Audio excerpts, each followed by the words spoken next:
Şöhret, prestij, başarı ve lüks yıllarca ekranların en aranan yüzüydü. Ancak 2017 yılının bir yaz gününde sızan tek bir fotoğraf 30 yılda inşa edilen devasa bir kariyeri birkaç saat içinde yerle bir etti. Yapımcılar kapılarını kapattı, kameralar kapandı, evlilik bitti ve o isim Türkiye'den tamamen silindi. Şimdi ise gözlerden uzak, bambaşka bir ülkede, bambaşka bir işle yeniden ortaya çıktı. İşte podyumlardan Yunanistan'a uzanan Türk televizyon tarihinin en sarsıcı düşüş hikayesi. Murat Başoğlu'nun hikayesi başlıyor. Videoya geçmeden önce kanalımızın büyümesi için videomuza like atıp hype puanı verirseniz çok mutlu oluruz. İyi seyirler. Bunu başarmak için de bir kumpas kurmuşlar.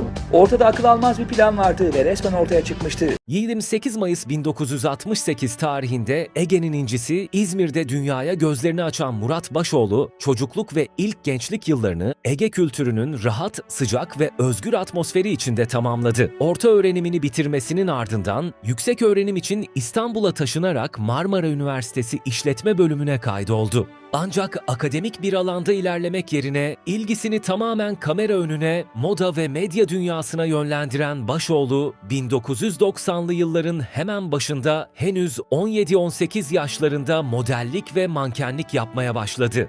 Düzgün fiziği, uzun boyu, sporcu geçmişi ve karizmatik duruşu sayesinde moda camiasında kısa sürede fark edilerek podyumların aranan isimleri arasına girdi ve reklamlardan defilelere uzanan bu yoğun tempo onun televizyon dünyasının kapsama alanına girmesini sağladı. 1993 yılına gelindiğinde oyunculuk kulvarına ilk adımını atan Başoğlu, dönemin popüler dizilerinden biri olan Bizim Mahalle kadrosuna Tamer karakteriyle dahil olarak ilk ciddi oyunculuk deneyimini yaşadı. Bu ilk oyunculuk adımının ardından Türkiye çapında asıl büyük kırılmasını ve geniş kitlelerce tanınmasını sağlayacak olan efsanevi proje ise 1996 yılında Kanal D ekranlarında başlayan Sabah Şekerleri adlı gündüz kuşağı programı oldu.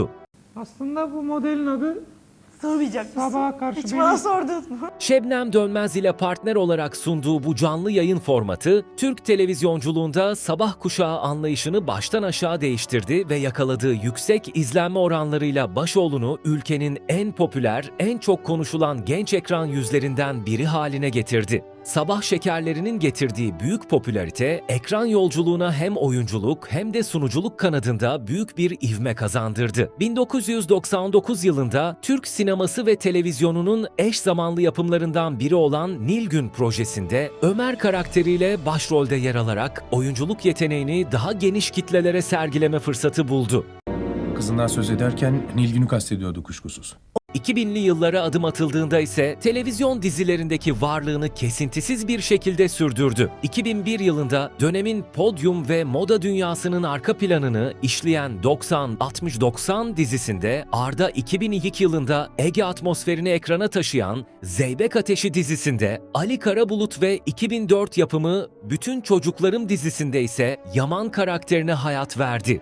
Bu süreçte canlandırdığı roller onun izleyici zihnindeki profilini de net bir şekilde şekillendirdi. Ekranlarda genellikle zengin, çekici, bakımlı, kentli, lüks tutkunu ve zaman zaman da hırsları uğruna sınırları zorlayan erkek figürlerini temsil etti. Canlandırdığı karakterler izleyici üzerinde güvenilmez, mesafeli ama aynı zamanda çekici ve merak uyandırıcı kentli adam imajı bıraktı. Seyirci onu hiçbir zaman mahallenin içimizden biri olan sevimli delikanlısı olarak değil, daima sosyete hayatına yakın gizemli ve hırslı jön figürü olarak algıladı. Oyunculuk kariyerinin yanı sıra özel hayatında da önemli adımlar atan Başoğlu, 2003 yılında iş insanı Ayhan Bermek'in kızı Hande Bermek ile hayatını birleştirdi ve bu evlilikten Can adında bir oğlu dünyaya geldi. Yalnızca ekran önünde kalmak istemeyerek ticarete de atıldı. Kurduğu reklamcılık ve tasarım ürünleri şirketiyle iş dünyasında yer edinmeye çalışırken, aynı dönemde spor salonu yatırımları ve McFit ortaklığıyla sağlıklı yaşam, fitness ve vücut geliştirme sektöründe girişimci kimliğini ön plana çıkararak kendine güçlü bir iş ağı kurdu.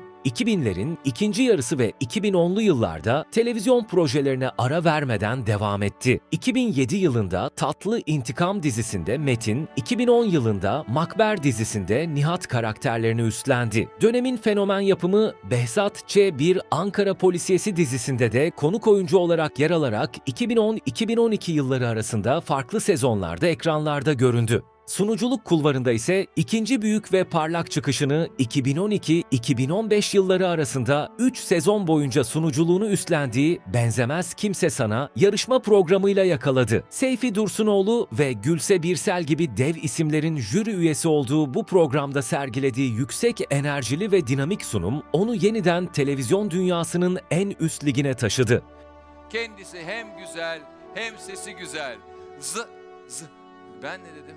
Bu başarının ardından 2014 yılında Patron Mutlu Son İstiyor, sinema filminde Faruk Analıoğlu dizisinde Haluk ve Senden Önce adlı kısa filmde rol aldı. Aynı yıl BKM yapımı Arkadaşım Hoş Geldin programına konuk oldu. 2015 yılına gelindiğinde ise televizyon kariyerinin en çok ses getiren, geniş kitlelerce izlenen ve genç kuşak tarafından da tanınmasını sağlayan en önemli projelerinden biri olan Çilek Kokusu dizisinin ana kadrosunda yer aldı. Dizide zengin, karizmatik, olgun, cemiyet hayatının saygın ve elit iş insanlarından biri olan Sinan karakterine hayat verdi. Canlandırdığı Sinan karakteri, aile içi dengeleri korumaya çalışan, otoriter ama bir o kadar da anlayışlı, babacan tavırlarıyla hikayenin kilit noktalarından birini oluşturdu. Başoğlu, kariyerinin önceki yıllarında üstünde toplanan hırslı, tekinsiz ve güvenilmez kentli adam, imajını bu rolle tamamen kırarak izleyici üzerinde daha güven veren, aileyi bir arada tutan, koruyucu ve karizmatik bir baba figürü etkisi bıraktı. Seni de ne kadar iyi tanıdığımızı düşünürsek, sen Aslı'ya karşı bir şeyler hissediyorsun. Bu karakter, oyuncunun ekran karizmasını olgunluk dönemiyle birleştiren en güçlü performanslarından biri oldu. Aynı dönemde İşte Benim Stilim moda programında da konuk jüri üyeliği yaparak ekran görünürlüğünü zirveye taşıdı. Ekran kariyeri, iş yatırımları ve örnek gösterilen aile hayatı son derece düzenli ve başarılı bir seyirde devam ederken, 2017 yılının yaz aylarında yaşanan bir skandal yalnızca profesyonel hayatını değil, tüm yaşamını ve toplumsal varlığını geri dönülemez bir şekilde altüst etti. Bodrum Yalıkavak açıklarında kendisine ait teknede öz yeğeni Burcu Başoğlu ile çekilen samimi ve uygunsuz fotoğraflarının magazin basınına sızması, Türkiye gündeminde adeta bir deprem etkisi yarattı. Aile yapısı, ahlak değerleri ve uygunsuz tartışmaları üzerinden haftalarca ülke gündeminin ilk sırasından düşmeyen bu olay, toplumun her kesiminde devasa bir infial ve infaz atmosferi oluşturdu. Olayın ardından Bodrum Cumhuriyet Başsavcılığı tarafından soruşturma başlatılarak Bodrum 4. Asliye Ceza Mahkemesi'nde hayasızca hareketlerde bulunmak suçlamasıyla 6 aydan 1 yıla kadar hapis cezası istemiyle kamu davası açıldı. Dava sürecinde yüz tanıma sistemleri ve bilirkişi incelemeleri gibi teknik detaylar mahkemeye sunuldu. Yargılama neticesinde yerel mahkeme suçun yasal unsurlarının tam olarak oluşmadığı gerekçesiyle beraat kararı verse de bu karar kamuoyu vicdanında karşılık bulmadı ve toplumsal yargı çoktan kesinleşmiş oldu. Bu ağır skandalın ve yarattığı hukuki toplumsal krizin hemen ardından 14 yıllık eşi Hande Bermek ile 2017 yılında tek celsede boşandı. Onların hikayesi Yeşilçam filmlerini aratmıyordu.